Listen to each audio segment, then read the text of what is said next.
I want you to imagine for a moment that you're a busy recruiter. You're smack bang in the middle of hiring season. You've got 25 clients you're working with, all with urgent jobs, and your biggest client has just sent you a bit of a snarky message demanding that you get a shortlist of your top 5 candidates together by the end of the day. In front of you are 100 resumes and you have to pick the best 5. You start scanning the CVs, but you're getting more and more frustrated and depressed because they all sound the same. Then one jumps out at you. It's different. You feel you understand that person. You feel a connection with that person. That person actually sounds human.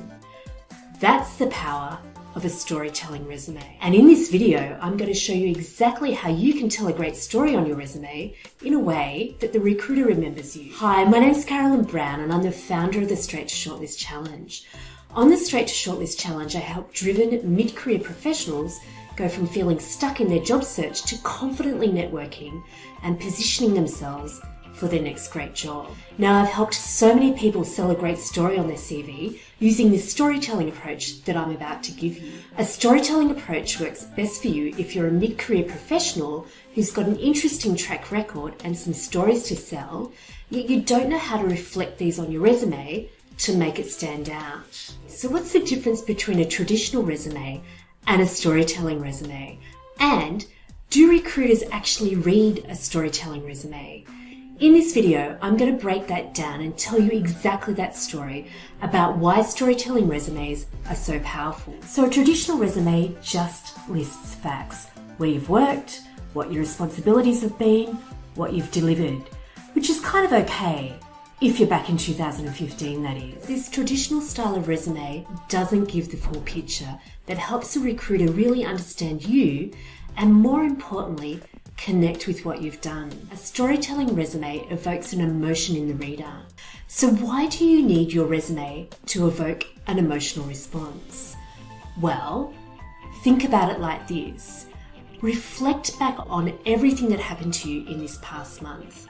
What do you remember? Do you remember that time that person turned directly in front of you in traffic and you had to slam on the brakes? Or do you remember what you ate for breakfast last Tuesday? You remember the idiot on the road because that idiot on the road made you feel a strong emotion. It's the same with the story that you tell on your resume. The emotions that you inject into your story on your resume helps the reader make a connection with you and your experience and actually remember you. So this is what it looks like in practice. Say you're a general manager and you're writing a traditional resume. You'll probably just write something like this as an achievement in your experience section. Increase revenue by 50% in just 2 years. Sounds great, I guess. But statements alone like this don't help the recruiter understand you or understand why this is an impressive achievement or even remember something outstanding about you. They're like the bullet points you see on a PowerPoint, and they don't call it death by PowerPoint for nothing. So instead of just writing increased revenue by 50% in just 2 years, you want to create some excitement around that achievement with a storytelling approach.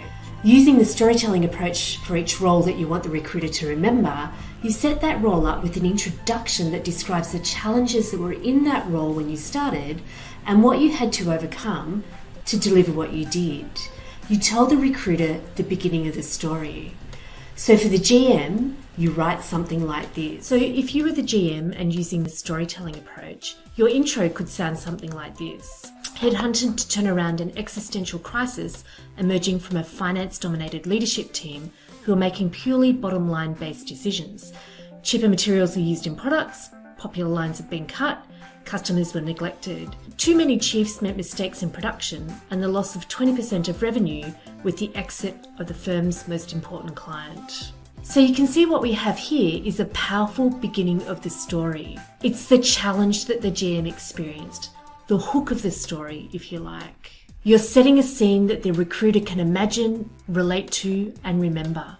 Then, once you've delivered the hook, you then talk about your key impact. So, the GM, in all of that chaos starting off, actually was able to increase revenue by 50% in just 2 years.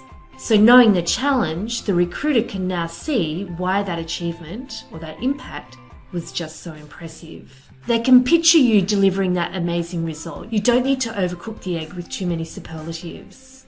Then, using the storytelling approach, after you've described your impact, You lead into how you delivered that result, focusing on the key actions that you took.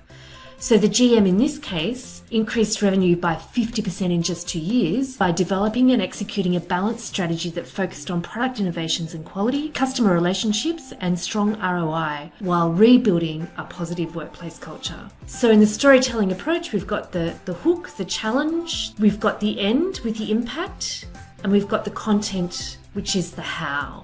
Of course, with this approach, you want to be careful to keep to the facts and be careful about the level of detail you put. You don't want to give away confidential or defamatory information, but you do need this detail to help connect the reader with you. I liken this approach to making the experience section on your resume an interesting business read, almost like a mini case study of the problem that you've solved, if you like. Now, if you want to get your hands on some great storytelling resume examples that have worked for my clients and helped them make a career change, simply type "Get Me Straight to Shortlist" in the comments below. That will also put you on my mailing list, and you'll get to find out when I'm running the next Straight to Shortlist challenge that teaches you in 5 steps how to network to get to the top of the pile of the resumes and make that career change or find that great job. So I hope you found this video to be insanely useful. If you like this video, please give us a thumbs up. If you like this video and you want to see more of these, please subscribe. Thanks for watching, and I'll see you in the next video.